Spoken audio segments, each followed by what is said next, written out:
are Seraphim. Hello, everyone, and welcome back to the Generation Space podcast. Today, I'm pleased to welcome Max Gulde, the co-founder and CEO of Constellr. Constellr is at the forefront of revolutionizing how we manage our planet's most vital resources. Using cutting-edge imaging technology, they are transforming the way we assess key factors like vegetation health, soil quality, crop water, and carbons. By providing temperature readings with unprecedented accuracy, Constellr is enabling us to monitor crops, track industrial activities, and gain critical insights into our planet's well-being.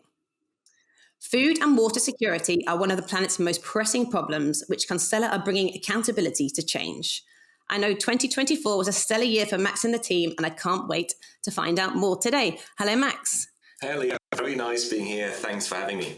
Thank you for joining me today, and I'm pleased to welcome back to the podcast, he's not been on a while, Seraphim's general partner, Rob Desborough, who works closely with Max and the team. Hi, Rob. Hi there. Great to be here again. Thank you very much for the invite back. Great to have you. Max, can you tell everyone a little bit about your background and how you first got into space? It's a bit embarrassing because I do not have a space background, right? So I'm a physicist. I built microscopes for better part of a decade, and at some point realized that what I was doing had no influence whatsoever will have no influence whatsoever in my lifetime.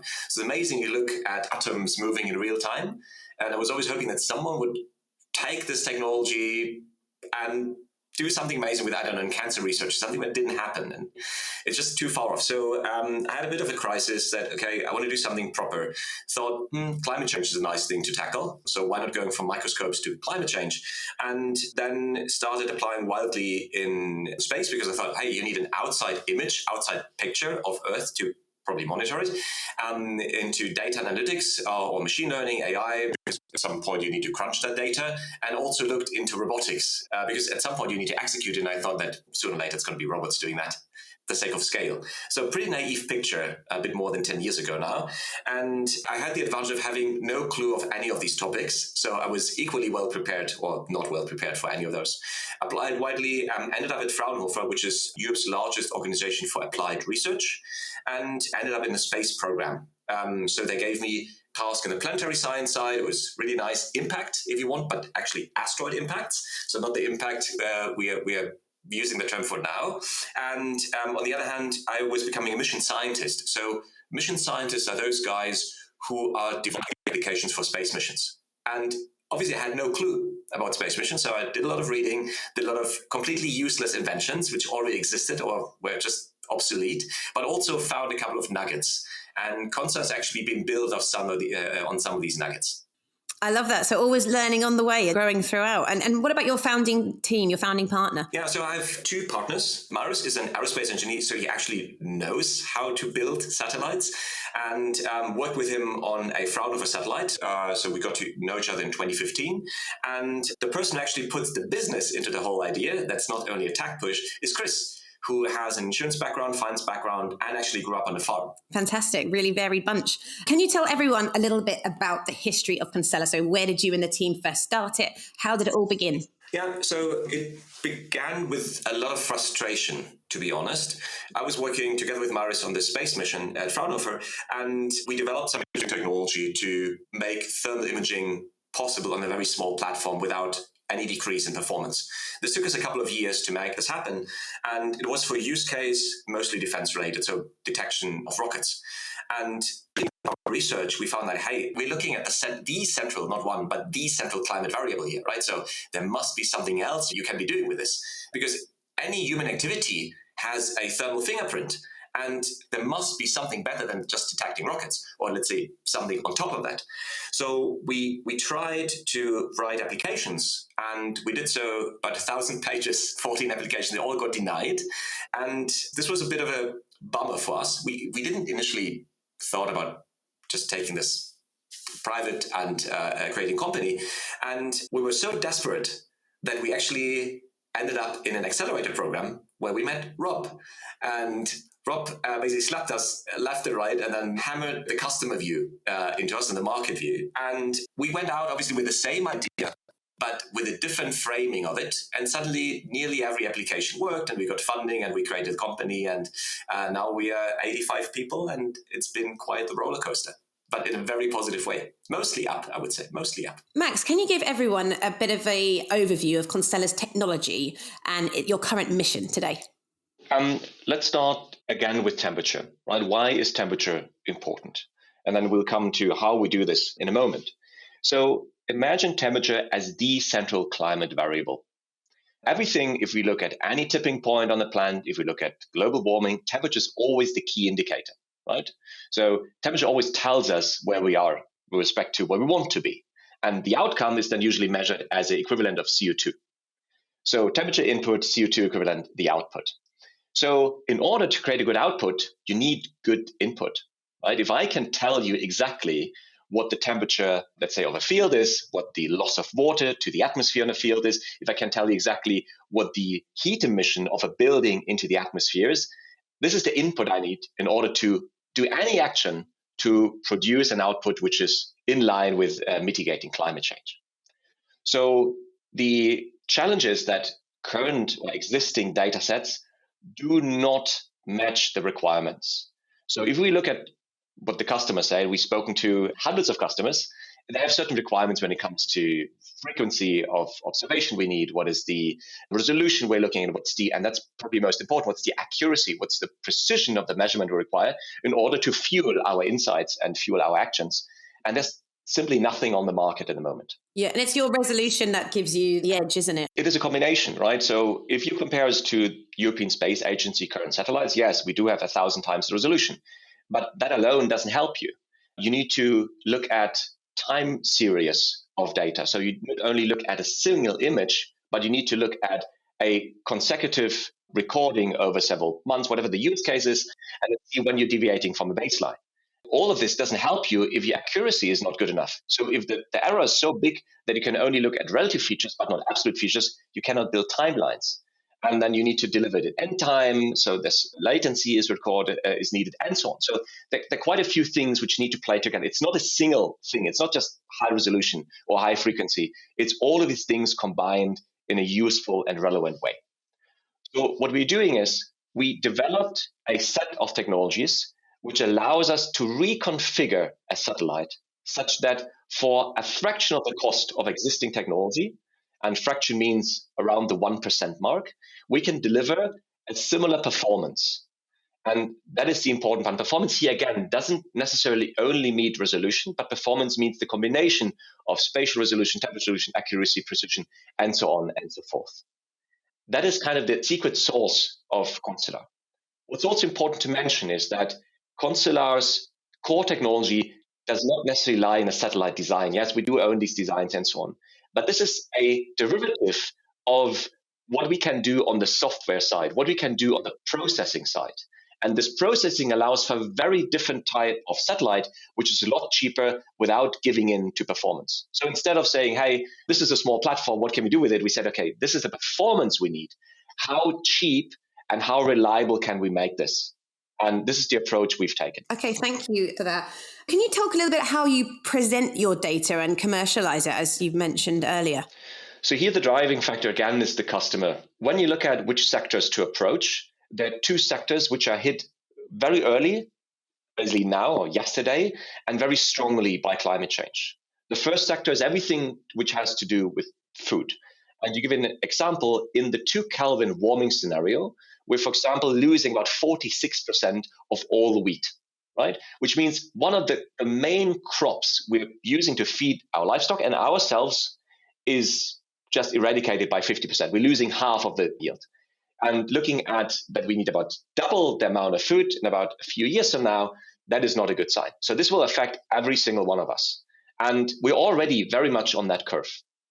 On the other hand, temperature rises not homogeneously across the globe. So there's some parts where it's concentrated, namely cities, and other parts where it doesn't really matter so much, which might be over desert or somewhere else, right? But if you look at cities where about 60% of the human population lives, this is where a lot of fatalities will happen due to respiratory disease, due to heat-related stress. Because not only plants suffer from stress, but humans do too. If your body is not allowed to cool down at night below a certain temperature, you will not be as rested. And this obviously has a lot of economic influence, but health influences too.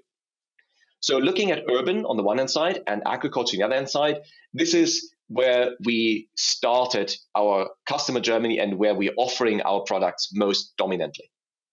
So on agriculture, these are not farmers, that's important to mention, but are multiplier companies. So companies which are working with farmers to improve their yield, for example, or their resource application. And I'm not going to name, for obvious reasons, any specific company here, but if you look at the largest 20 agri-tech companies in the world, you can assume that most of them are our customers already today. And on the other hand, it is cities, and with cities, usually it's governments. So we also have huge government contracts. Amongst them, for example, we are one of the Copernicus contributing missions, which means that we are contributing our data to the European program Copernicus. And we do so for the next 4 years still. So we are the de facto high-resolution thermal data provider for Europe. Can you tell everyone a little bit about specifically what the types of data you use and for what purpose? So you've talked about the thermal data. Is it kind of SAR data as well? How is it all packaged together, and what kind of industries are utilizing each part of the data? Yes. So let's look at the timeline here. Initially, we, as most other companies in the sector, will start selling imagery, right? So we're going to give if you like, a temperature map, or you can have temperature data. You can put this on a map and display as a heat map, for example. So red might mean hotter and blue means cooler. So it's really images initially. And here that's interesting, right? And looking at Rob here, I think every single company we know so far in the Earth observation sector was not really able to scale with this approach. And please correct me if I'm wrong. And I think, I'm sorry for diverging here slightly, but I think part of this is it's not only about technology, right? Yes, the technology is awesome. And believe me, I'm a technologist, right? I studied this for like 15 years. So I'm a big fan of technology, but I also need to adjust my view, because technology alone isn't going to solve the problem. It is a combination of technology and the right business model. And I think here part of innovation needs to lie in the business model. So if we look at the current space industry selling images, you can compare this to the 90s music industry, right? So you have this favorite song, Leah, and you need to buy the entire album, right? You need data for this tiny part of the globe, but you need to buy an entire image. And this means that a lot of the time, it doesn't justify buying an image because it's just too expensive. You can only select those use cases which are so high value, they justify buying a lot more data than you actually need, which means that you're probably losing out on 99% of the use cases. For this reason, we are transitioning from selling imagery to selling pixels. This is not going to happen this year, but this is then the plan for next year. So why is this a big advantage? First of all, it's a big advantage because you can crop it down to whatever area you need. And then you say, Max, you're crazy because this is so expensive. If you just want to record one pixel and you turn the entire satellite looking to the left or to the right, just to record this one pixel, this doesn't work. And you're right. Because the second thing we need to do, and so far every single company in this sector has failed to do, is you need to decouple the satellite costs from the revenue. So if you imagine a satellite can take 1 million images and cost X dollar, you have a certain price per image. You cannot go below that, right? So the price of the image is determined by the price of the satellite hardware. So you need to decouple that and have all the assets, the hardware assets, which are nice, and they're helping you with defensibility and unique selling points and so on.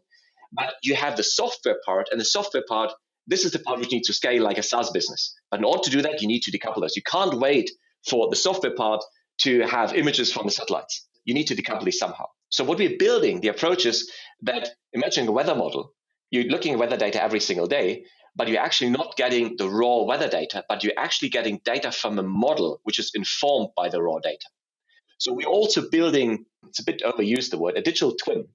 And this digital twin is informed by our high resolution data, is then propagated with low resolution data. And this means that we can sell a lot more data than we actually have capacity from a single satellite.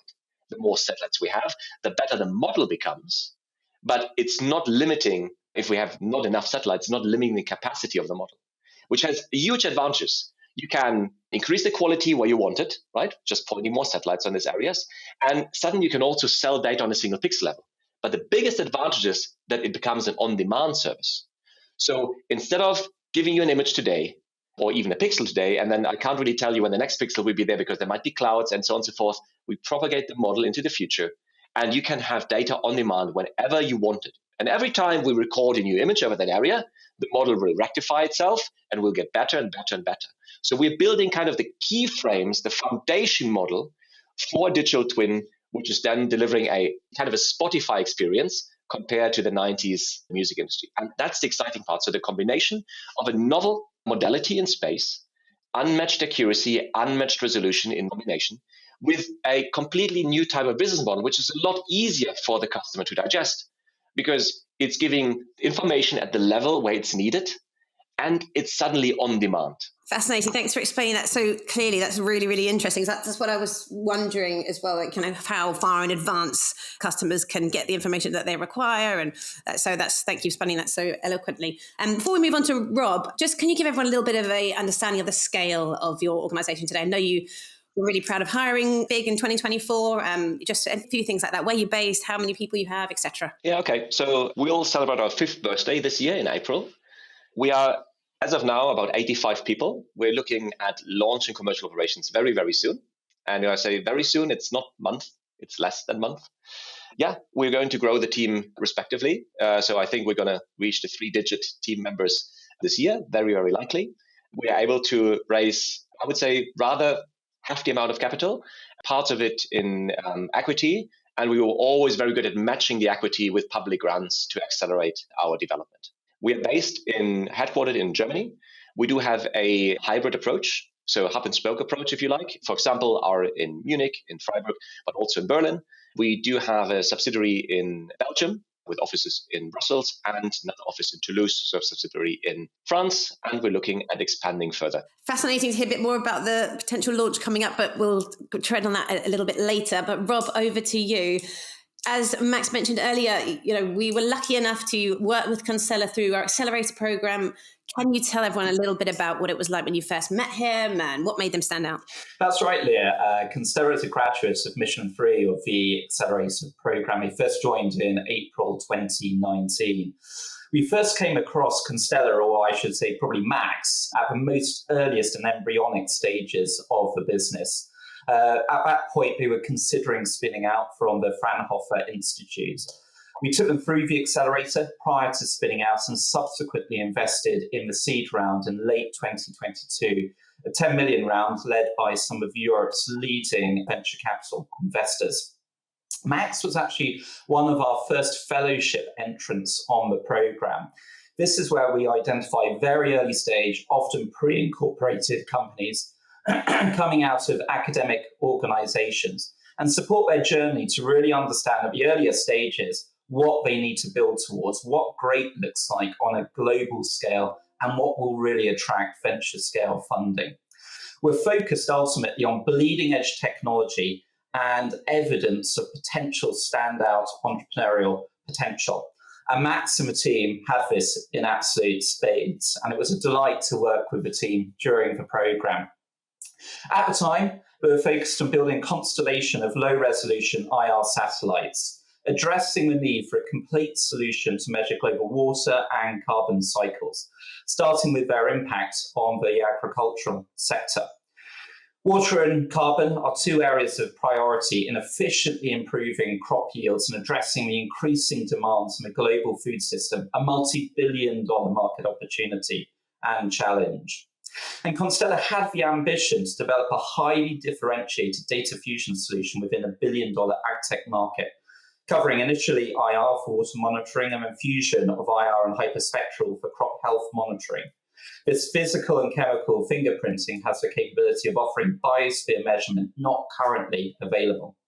The benefits of a solution enable customers to see symptoms instead of damage. And really, with the accelerator, we were looking to really better understand the market opportunity and the customer opportunity as well. So from our perspective, they were simultaneously addressing key global concerns within global food security and water allocation, all strong market drivers. At the time, we were attracted to this unique, novel EO data set and also the deep technical heritage of the team and their backgrounds as well. And the accelerator really enabled us to get to know the team and really provide some intent or insight into their potential to really execute and build a global scale business. Thank you, Rob. Fantastic job from the team there. And did you apply directly, Max? How did that come about? Do you remember back to that?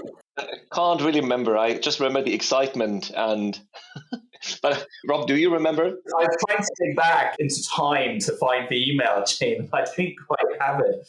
But I remember having spent quite a bit of time with the Institute to explain what an accelerator was and what VC funding was, and to convince them to let you come onto the program as well. I remember the initial plan was that we take all our holidays. And then the head of the institute, or the managing director, said, hey, that's not how we're going to do this. So we then had a contract with them that we would pay them back for the participation at the accelerator, which is then fully funded by them. And we could pay them back basically by getting grant funding, which we did in spades. That was a very good deal. Funny enough, the managing director now works for us. Brilliant. So a great person to talk to about the friction of working with academic organizations, the challenges of spin-outs and realizing ambitions and, commercializing technology ultimately when you're coming from that kind of background. Yeah, it is tough, right? For me, it was the first time. For all of us, it was the first time. It was also the first time for the Institute. And there was a lot of good intent on both sides, but also a lack of experience, a lack of templates, a lack of standards, to a certain extent, a lack of alignment. Right? So nobody really had experience. And what do we expect? So from the Institute's question was, okay, what do we get back? We're losing people in the end. And some of them are rather motivated. So what do we get back instead? And we're arguing about, okay, licensing deals. And just a funny story here. I think we had 1.5 years in total of negotiations around licensing. And all the licensing fees we paid so far was, I think, below €10 in total. But 1.5 years of negotiation. I mean, this will obviously change now that this year that we are commercially operational, but until this point, not a lot, which is good, right? And we always said, hey, look, but we might become your customers with some of the technology you've been developing because we know the team, there's going to be low friction, and we know exactly what you can do and what you can't do. And some of the things you're developing in the Institute is super interesting for us. And they always said, like, yeah, no, it's too fluffy and this won't happen and there's no real commitment. By now, we are the largest customer for the space department of the Institute. And I think we invested several hundred K into the Institute, which is for them, obviously, a really nice industry return. So very unexpected. But the overall challenge is that Fraunhofer is not currently prepared for really spinning out quickly, and also doesn't really have the mindset of making this a seamless and smooth transition. There's maybe a certain lack of understanding. They do have an accelerator program, which is called AHEAD. And now I think I have 100 teams on there. Back in the day when we were there, were like 20 teams. Now also the presidency changed. The old president was a catastrophe for the startup world. I have high hopes in the new one. And hopefully this will lead to some good learnings in this bit smoother process, because there's so much amazing technology. And it's really important that this technology, at least some of it, finds its way to the market, because it can solve some of the biggest problems we have. And climate change is just one of them. I think, Leah, what stood out for us when we invested in the seed round was the time it had taken for Max to get the technology out of the Institute and really to incorporate the business. And, he first came through and graduated in June of 2019.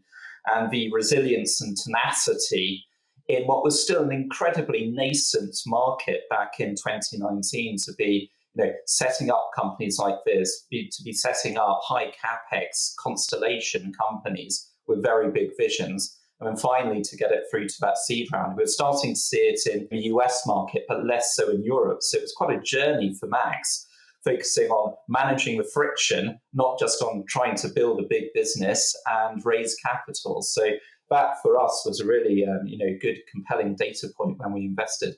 But that's how you grow, right? So without challenges, you don't grow. So my fair share of challenges, and I'm looking forward to new challenges. But I'm happy the way it worked out. That's what I was going to say. It's amazing to hear the progress you've made in that time. It must be great for you to see that as well, Rob.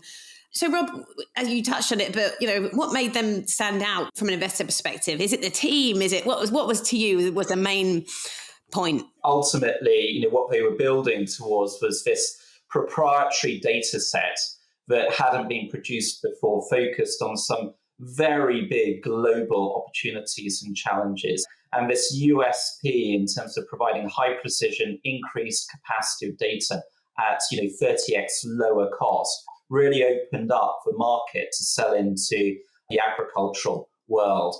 So we were really the first players to do that, which was really exciting from our perspective, addressing these big challenges. We built a thesis around that market opportunity, but we hadn't yet seen anyone who could build a company with a business model that would economically address those kind of challenges.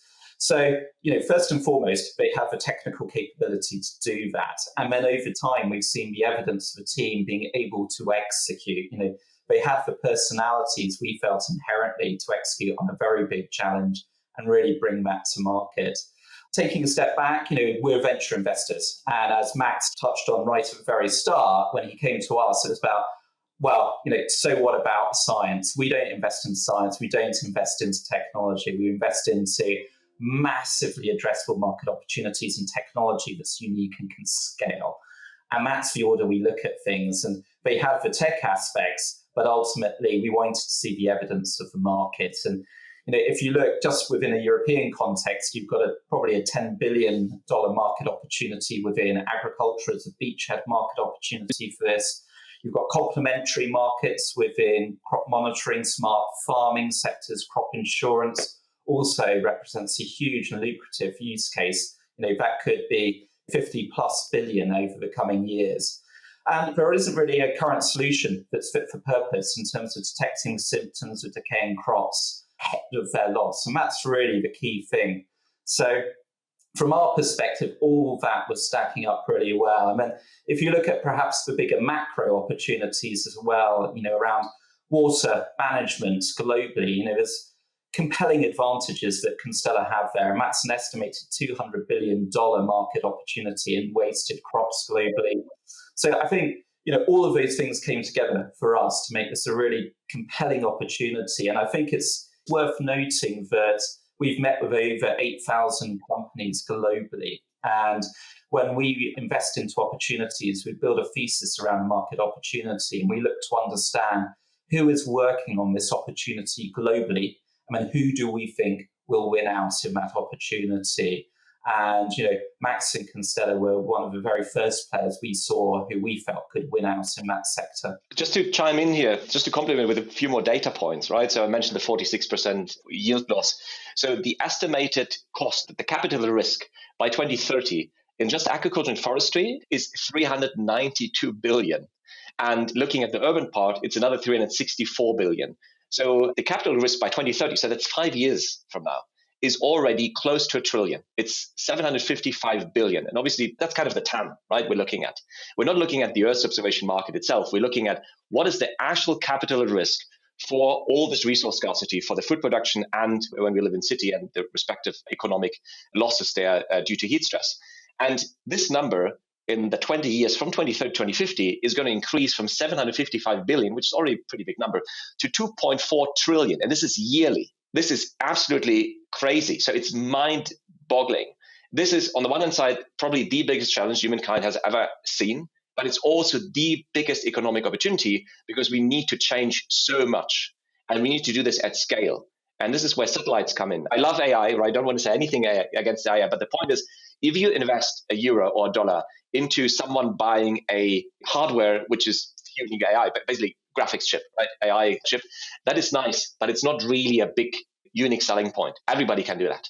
But building a constellation, which is spanning a planet and being able to, for example, look at every single field on the entire globe at the cost point, which is allowing not only the 1% of the use cases to be addressed, but all the 99% of the other use cases, linear infrastructure, all these things, looking at the urban environment, looking at the emission of every single building on the planet.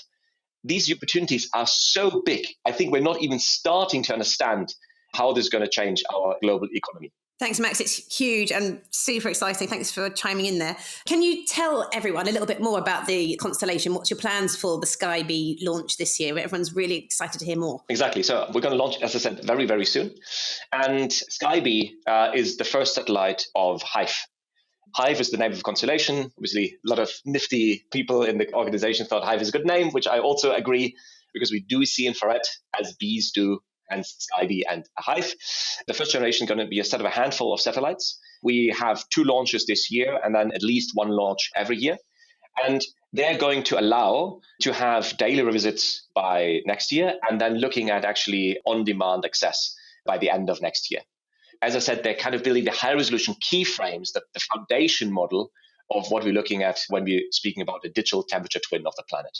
And this is only the first layer, right? So if you imagine in the future, and Rob mentioned this in only one sentence, but obviously water is an interesting layer, right? Temperature is an interesting layer, but there are also chemical layers which are interesting. So what you're building is, if you want a planetary computer to give us a real-time physical and chemical picture of the planet, and I believe that this tool will be the essential tool to assess how resources are spent, how efficient we are, if there's a pipeline leak, if there's an anomaly in a power plant, if there is a erosion in the street, and all of these things. And suddenly you have real-time data to assess this on the granularity level of a single house, single field, single part of the street, so on the citizen level or population level, person level of the entire planet. And this is a very exciting prospect to build this. So Skybe 1 and Skybe 2 this year is just the beginning, and Hive is also just the beginning. We are going to dominate and own that market. That's the plan. Fantastic to hear. And Rob, I can see nodding away. He agrees. Max, I love your enthusiasm, and we can't wait to see what happens. And it sounds like you've had an incredible 2024 from plan to launch Skybe, announcing your new partnerships. There's one with DLR, becoming one of ESA's rising stars that's growing your team. There's so much more. But in your opinion, what is your biggest achievement to date? Well, that's a tough one, but I owe towards the team. We've been able to hire the best people across several domains, be it agriculture, be it data science, be it AI, be it aerospace engineering. And we've done so in a way and build a culture which is really sustainable, really, really, really sustainable. Our eNPS values are through the roof, and it is amazing to see that we have so much alignment despite I would say, hub-based model, right? So we are a remote-first company, but we made it a strength hiring globally and hiring the best talent which is available, and still making sure that the company culture remains intact. So I think the team is the biggest achievement we have. And I remember the first learnings I got from Rob. And Rob, you said to me, make sure the first 10 people you hire are stellar, because they're going to hire the next 100. So we heeded that advice, and I think we are now seeing very good results. So thanks for that hint. So at Seraphim, Rob will agree, and Rob mentioned earlier, we like to back visionary founders. And what would be your vision, big picture vision, for when Constellr is a global success and you are providing accountability and protecting against climate change? What is your vision for a future? I can't tell you how many years that is in the future, right? But imagine two scenarios. And I said citizen level or person level before. So imagine now, Leah, you're sitting on your, rooftop somewhere, or in your penthouse somewhere in London. And on your tablet, you suddenly have your AI, let's call it Gaia. And Gaia is communicating with you and saying, hey, Leah, we actually looked at the thermal emission of your house, and it seems like you have an insulation challenge with your roof. So if you change the insulation, and I check this and this and this option based on this data, and obviously the Atlas data, the biophysical twin data from Constellr, which you're providing, you would have amortization in 3.5 years if you change your roof now, plus you're adding obviously to sustainability. And at the same time, you're over-irrigating your garden by 70%. So may I please adjust your irrigation schedule so that you're saving a little bit more water. Imagine the power of a AI being able to do citizen-level insights for every single person on the planet. So making everyone a champion of sustainability, and backed by science-grade data, which is informing what can be done, what should be done. I think this is the big vision, where Constellr is, yes, it's still a B2B, but it also becomes a B2C business.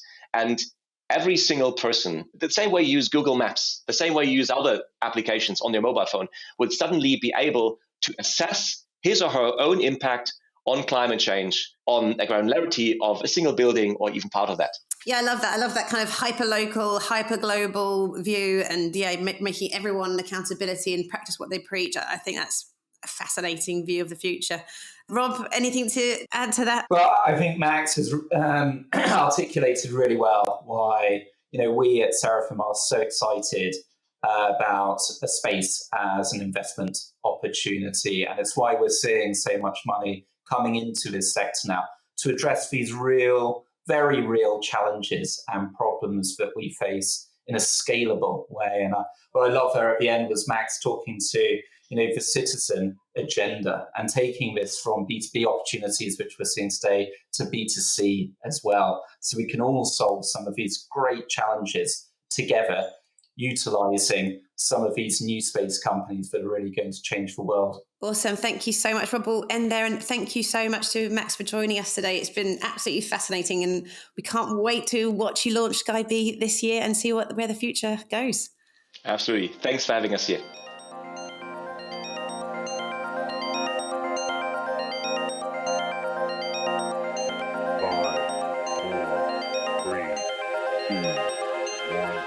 We are Seraphim.